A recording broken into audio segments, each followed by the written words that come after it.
Maya Harrelson. We're set here today in these matters to a plea and sentencing hearing. We were here for a final pretrial. However, the court has been informed that the parties have reached an agreement. Mr. Harrelson, can you please recite the agreement for the record? Yes. Mr. Nussberger will plead to count number 1 in 18 CF 29 and count number 2, both of those failure to support a child. He will plead also to count number 1, felony bail jumping in case 18 CF 216. All other counts in both cases will be dismissed. The parties jointly agree to waive a pre-sentence investigation. The parties stipulate to total restitution of $34,960.93. The defendant will not be requesting a restitution hearing. The parties jointly recommend a sentence of court costs, full payment of stipulated restitution in the amount of $34,960.93, and fines.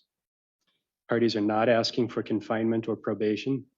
The parties agree that the $11,000 bail already forfeited will be applied to the child support arrears, reducing them from $34,960.93 to $23,960.93 currently owing. The $30,000 bail currently on file will be forfeited upon the defendant's plea gainfully for that same employer. Your Honor, if I could have 30 days, that would be sufficient.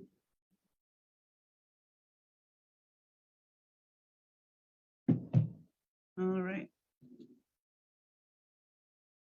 And so if the court were to proceed and to accept this plea offer, all of the child support will be taken care of and it will be at a 0, correct? That is my understanding. Does he currently have an open child support order? It's arrears only, as I understand it. Okay. And so, but this would cover all of the arrears. He'd be at 0. Is that correct, Ms. Renicky? Yes. This is a standard but critical part of the process. The judge is ensuring the defendant understands that by pleading guilty, he is effectively forfeiting his constitutional right to force the state to prove its case beyond a reasonable doubt. All right. Okay, plea questionnaire waiver of rights form. Yes, Your Honor, may I approach? Yes, victims' rights compliance, Yes, in both files. pleading guilty to 2 felony counts of failing to support a child and 1 felony bail jump. Is that correct? Sure. 32 years old, you have no, I should just drop it, but I'm not going to. Has he provided the medical documentation to you, Mr. Harrelson? I have not received anything. No, Your Honor, I have not. Do you suffer from a medical condition? So you've been lying to me this whole time. Yes, ma'am, I lied to you. Can you pull the microphone over, please? Judge, I would hope Your Honor will understand if I advise him to not directly answer that question. I can understand, but I hope you can understand why then it's very difficult to find him credible. Your Honor, I've made a lot of mistakes and I'm trying to make positive of it. It's been here. I'm sorry. You were on warrant status for a significant amount of time. I can go back if you want me to all of the entries that we've had over the years. But for me, quite honestly, it doesn't, to prove me right is not going to make this untruthfulness. I'm extremely sorry. And like I said, this has turned my world upside down. I'm very sorry. It still needs to be brought. I'm sorry for everybody that I've hurt, everything that has been wrong. My whole life has been inside out. I've made so many changes and for the good, and I'm going to continue to do that. I'm truly sorry. I mean that. From the bottom of my heart, I mean it. Well, hopefully now the matter can be resolved with all of the funds that have been graciously provided by your employer so that you can stay out of custody. Your Honor, I'm working to pay those funds back. I'm running myself ragged trying to take care of everything I should have been taking care of for a long time. I'm not asking for sympathy. I'm just saying I really am. Stop this fake whining, crying. I'm not trying to. Document, and your attorney went over your rights with you. Do you understand? Yes, ma'am. You understand that by pleading guilty, you're waiving and giving up your rights. Yes, ma'am. You understand you'll no longer have the right to a trial. You'll no longer have the right to have your attorney cross-examine the state's witnesses or call witnesses to testify for you. You will no longer have the right to testify on your own behalf or remain silent and not have your silence used against you. You will no longer have the right to have a jury trial in which 12 of your peers would need to reach a unanimous decision as to a guilty verdict or find you not guilty. Do you understand all of those rights you're giving up here today? Yes. Do you understand that if you're not a citizen of the United States, your plea could result in your deportation, the exclusion of admission to this country, or the denial of naturalization under federal law? Yes.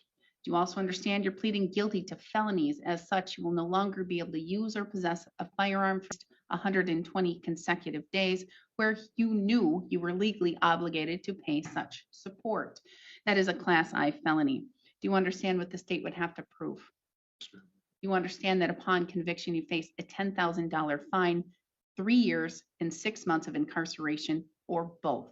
Yes, ma'am. Do you also understand with regards to count 2, failure to support, the state would have to prove on or around January 1st, 2011 and March 31st, 2011 in Burnett County, Wisconsin, you intentionally failed to provide child support for at least 120 consecutive days where you knew you were legally obligated to pay such support, a Class I felony. Do you understand what the state would have to prove? Yes, sure. You understand that upon conviction, you face a $10,000 fine, 3.5 years of incarceration, or both. Yes. You also understand that as it relates to case 18 CF 216 in the felony bail jumping, the state would have to prove on or around August 3rd, 2018, between September 19, 2018, in Burnett County, Wisconsin, having been charged with a felony in Burnett County case number. Bail jumping is often a slam dunk for prosecutors because it's a matter of record. You either showed up for your court date or you didn't. It's frequently used as a secondary charge to ensure a conviction, even if the primary case is complex. Top of my head, and I've made adequate notation of that in my file. Excellent. All right. And so with that, may the court use the probable cause sections to find a factual basis on top of what the admissions Mr. Nussberger has made here today. I'm sorry, Judge, what was that again? The factual allegations in that criminal complaint. May I use that to find a factual basis on top of the admissions made by Mr. Nussberger? Yes. Thank you. Mr. Nussberger, has anyone made any threats or any promises to you for you to plead guilty to 3 felony charges here today? No, ma'am. You're doing so freely and intelligently. That means you're telling the court you fully understand what you're doing here today Yes, ma'am. and voluntarily. Yes, ma'am. Have all of your attorneys, and in particular Mr. Harrelson now, have they looked at these matters thoroughly? Yes, ma'am. Have they discussed the facts of the cases with you? Yes, ma'am. Have you discussed any potential thoughts that you as to count 1 in 18 CF 29, failing to support over 120 days, an I felony? How do you wish to plead? Guilty. As to count 2 in the same case, failing to support a child 120 plus days, an I felony, how do you wish to plead? Guilty. In 18 CF 216, count 1, felony bail jumping, how do you wish to plead? Guilty, Your Honor. The court will find your pleas of guilt are done knowingly, intelligently, and voluntarily. I'm going to find you understand your constitutional rights and what it means to waive and give up those rights. I will find a factual basis to accept your pleas of guilt. Based on that, I will find you guilty of those 3 felonies. The remaining counts will be dismissed and read in for purposes of sentencing. A judgment of conviction will be entered today. Argument and sentencing recommendation, Mr. Reneke. Your Honor, in looking at the history of this case, it looks like the case was started in at least March of 2018. Um, On March 14th, the defendant did not appear, so a warrant was issued on that date. He appeared. Both cases were called. The defendant at that time was claiming his stage 4 liver cancer and COVID and other matters, so that's something in excess of a year right there.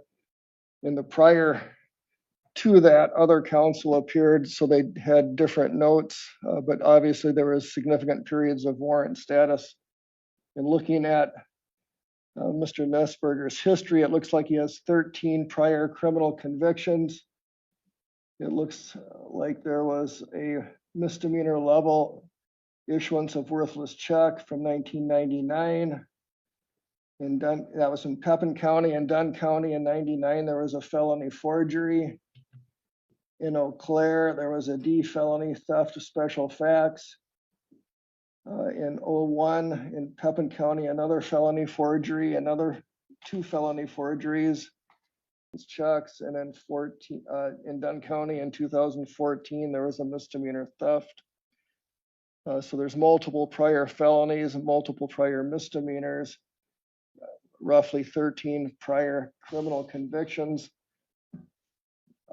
This looks like it's the only or original bail, I should say felony non-support type of a conviction that he's got. There were obviously multiple dismissed and read-in counts, but now there is at least some amount of acceptance of responsibility from the 2 counts. This is where the defense's job gets really difficult. With 13 prior convictions, the defendant can no longer claim this was a one-time lapse in judgment. He's now viewed by the court as a habitual offender.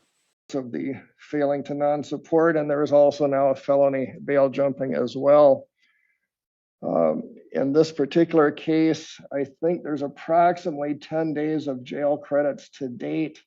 There's a potential of maybe 30 more from Barron County that needs to be confirmed. So there's been at least some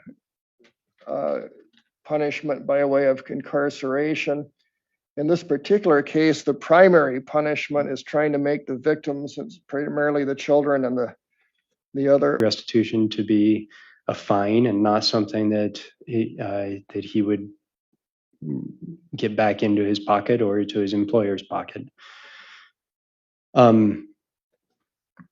So part of the thought process here, Judge, was that I didn't see probation as having a significant benefit on him, and confinement, of course, rather than, oh, that was the other thing, I'm sorry, I'm backtracking, is that it seems that to me that where the crime has to do primarily with his failure to provide the money, which could certainly have been garnished if he were gainfully employed during all that time, it stands to reason that he shouldn't be placed into a position where he simply freeloads off of the rest of us again, which I'm proposing to the court is exactly what would happen if he were confined.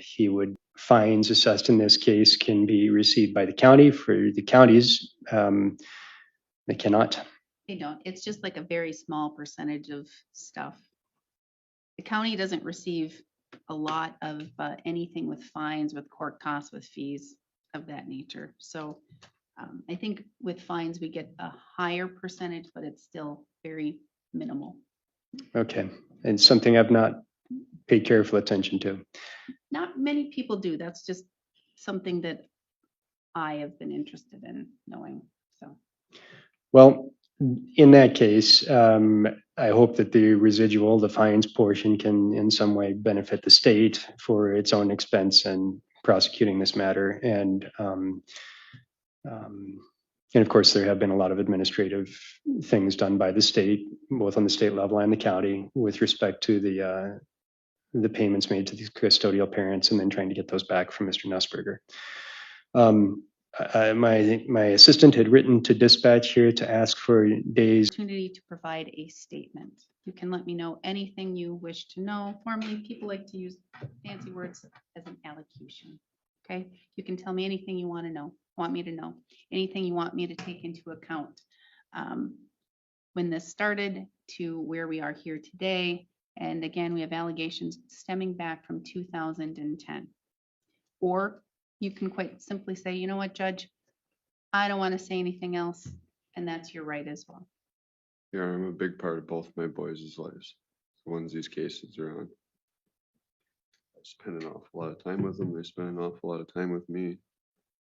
I'm truly sorry for the hardship I've caused. I really am. Me and Jessica are not on bad terms, their mother, nor do I want to be. I'm truly sorry for what I've done, and I won't make these mistakes ever again. In so many ways. I've lost my whole family. I've lost everything. Year that you've been telling the court, I can't come to court, I'm missing the court. Because I can tell you, I have a really good memory. And I get told this a lot. People are surprised. Your Honor, It first started with, I have work issues, I'm working construction, or I'm doing those things, I can't come to court. Just listen right now. And then when I said, no, Mr. Nussberger, you must be in court, then that's where it started happening, and you started saying, I have medical conditions, I have cancer, it's affecting me. And the court, I keep saying the court, it's me. I've been on this case this whole time. And I was lenient, and I said, okay, you can appear by telephone. You can appear by telephone. And even that wasn't enough to assure that you would appear. And then COVID, boom, COVID was a saving grace for everybody in the world in the court system, because then everybody got the excuse of, I have COVID, I don't have to come to court. Or I have COVID and I can appear. This is a massive tactical error by the defendant. Lying about terminal illness like stage 4 cancer to a judge who keeps meticulous notes is a surefire way to ensure the court shows absolutely zero leniency Second, during the 2021. final ruling. I will fax medical confirmation to you by January 4th. And that's when I had enough is enough is enough. But then, lo and behold, it didn't come. And it never came. And at no point, Mr. Nussberger, at no point did you come to the court and say, you know what? I'm sheepish. I'm awful. I have lied. At no point did you ever come clean. And I'm going to tell you that when this first started and we went through and I heard the plea agreement and then I heard certain things, I walked in and I was going to say, oh, wow, you must really be sick because you look awful today. Usually I like to compliment people who are doing better and feeling better, and I can see that of your children. It is a crime on the community, on the system as a whole. Since 2010, you have not supported your children. The government has, I'm guessing, I don't know. But in some respects, in some ways, everybody else has had to pick up your slack to help raise your children. I'm sure you have a bond with your boys, and I'm glad. That's great, because there are two aspects to being a father: being present, giving your time, giving your person, doing activities. And then there's the aspect of making your children and just your significant other. And that's why this is such a more serious than anyone wants to perhaps give it credit for. Now, if we were looking at this case and, okay, let's make sure we get the child support paid and we get that taken care of. And we do it in a little bit more quicker fashion, or we're a little bit more candid and open and honest with the court. This could have been resolved a whole lot sooner.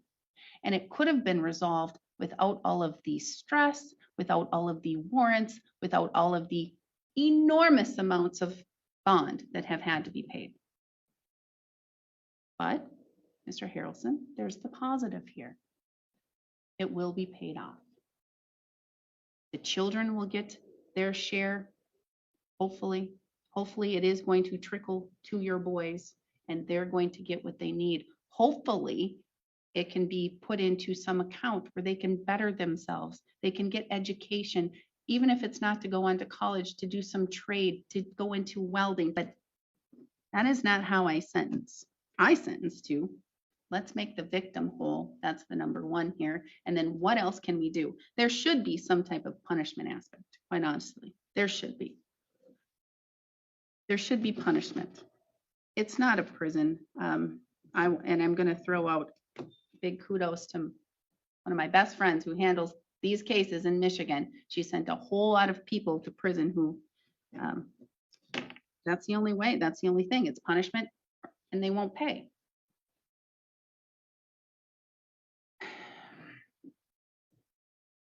So number one here, we have $30,000. The court is ordering restitution in the amount of $23,960.93. That will make child support paid off in full. That leaves $6,039.07 remaining. Notice she didn't put him on probation. Since he's proved he can't follow rules, she's simplified the stakes. Pay the remaining balance in 30 days, or go straight to jail. It's a binary outcome that leaves him no room for more excuses. Your attorney's correct. I put you on, there's no need to put him on probation. There's no need. It'll just be a whole lot of oversight for nothing because your services, the skills that you need to develop are honesty and making sure you support what you create. And that is now taken care of. I don't believe your children are not 18 yet, I don't believe. So you must not have a child support order anymore then. So hopefully you're going to figure something out with your former significant other, the mother of your children, and you're going to make sure you pay your fair share to raise those boys. Yes, ma'am. Not only time, Yes, ma'am. I know. I clothes, get, I'm sorry. and food and shelter and fun things. Because you're always going to owe that.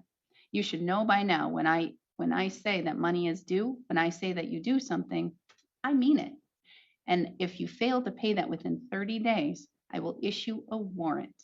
And you could sit up to 6 months in jail. And knowing the history here and how I find your credibility, I think it's pretty good call that you could sit close to the max if you fail to pay. You have 20 days to appeal. Should you fail to appeal within 20 days, you do lose that right. What I'm going to do is I'm going to give you 10 days of jail credit. Doesn't really matter. So I don't really know, Mr. Harrelson, if you need to confirm with Barron County or with Captain if he has additional jail days, because I'm not putting on probation. He's not going to be revoked. So I'm going to sentence him to 10 days in jail, time served, in addition to the fines and fees. Felonies, no use or possession of a firearm for life, no voting in any election until anything. Mr. Renicky, I think you've covered it. Thank you. Mr. Harrelson. I have nothing further. Thank you. Good luck, Mr. Nussberger. And here, this is just words, but I hope for your sake and for your employer's sake that you are going to do whatever you need to do to repay that debt. It is a debt. No one should support your children but you and the mother of your children. No one else. It's not their duty. It's not their responsibility. They didn't bear the children. You did. So it is for you and you alone. All right, you can come get your form, go down to